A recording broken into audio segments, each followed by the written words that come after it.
let's start with Q&A. Any questions? Let's see if the mic works. Can you guys hear me? Yeah. Awesome. This question is for all three speakers.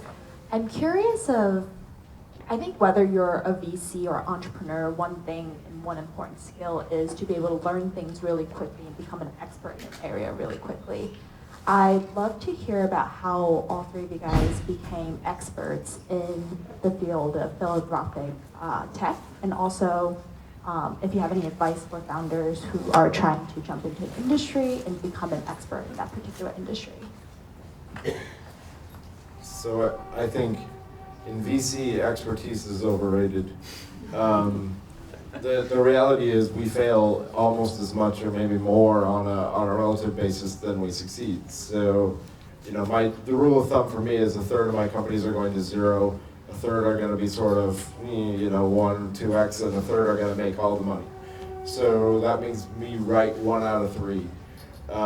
Which is about, if you're a baseball player and you hit over 300, you're a really good baseball player. That's about what VC is like as well. So I think comfort with failure is probably the best thing I can advise people. One more? Let me just answer. I think it's about personal passion. What is the thing that you love so much that even if you don't know anything about it, I think it's sometimes great not to know anything about something because you're naive and crazy and you're going to run through brick walls because you're so passionate about something. And I think the best entrepreneurs are so passionate about whatever it is they're trying to go build and create that it doesn't matter how much they know about it. They're just going to do whatever it takes to fulfill that vision.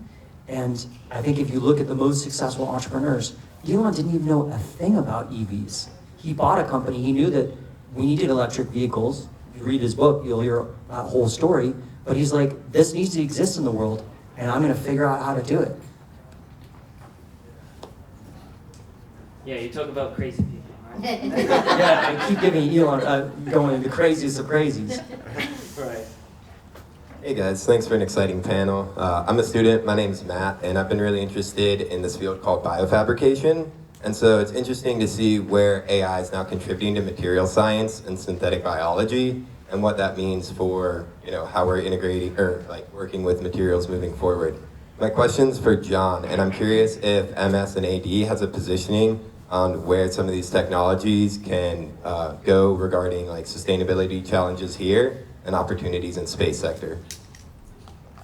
So you're in a space that I don't spend a lot of time in, frankly. I guess, so MS and AD as an insurance company tends to lag far, far behind the world in terms of their actual business. I'm excited about this stuff. So what I always tell people is that my best strategy as an investor is to invest in people who are smarter than me and know more about the industry that they're working on. So, I'm looking at, you just said it. You can look at material science, you can look at drug discovery, you can look at, what we're doing with health these days. It's going, the rate of change is going faster and faster. So it's very exciting. I really don't know where it's going. My job is to hopefully pick it when I see it. Awesome, thank you. This was very impressive and inspiring. I have 2 questions about possible directions that I wonder if you thought of expanding in either of these. The first is you're running everything through a donor advised fund, which means you're limited to IRS regulations and 501c3s. And I think there's a huge opportunity for companies to start doing good. And I'm wondering if you have a way to, expand the wonderful platform you've already developed to serve that group.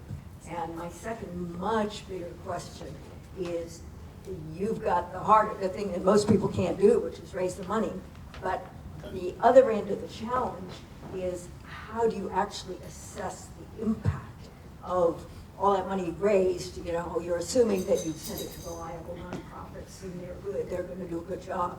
But obviously, if you had an impact tracking system at the other end of that, that would just be absolutely huge. Okay, so two great questions. On the first, we work with a ton of companies. So the donor advised structure works really well for certain things. Dispersing to nonprofits, I think it's the absolute best way. We have been working on expanding the Pledging Foundation, which is our donor advised fund, to not just be limited to a DAF. So we can do things like ticketing, raffles, sweepstakes. One of our big partners is a company called Charity Buzz. They do the largest charity sweepstakes around, and they started using Pledge in the Pledging Foundation because of all the legal compliance. I remember when I first talked to John, he's like, what's your moat? What's your competitive advantage? I'm like, well, we have the largest database of charities on the planet. If you try to do what we're doing, you're literally regulated by 35 individual state laws and the federal government.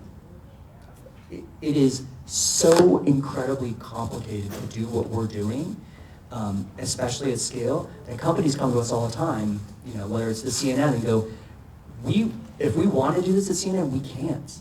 Legally, they cannot do it in a compliant way. So our structure has actually enabled all of this impact.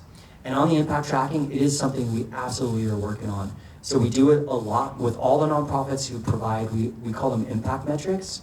When you donate through Pledge and the nonprofits provided impact metrics, we are going to track how many trees you're planting, how many meals. You saw it in that video, it might have been hard to see, but literally through the Food Network, we raised so much money to fund 1 billion meals through No Kid Hungry. 1 billion meals. Through Discovery Channel, we raised enough money to provide, I think it's 1 million acres of wildlife for tigers, for the tiger population to double, because they need acreage. So we try to impact track as much as we can.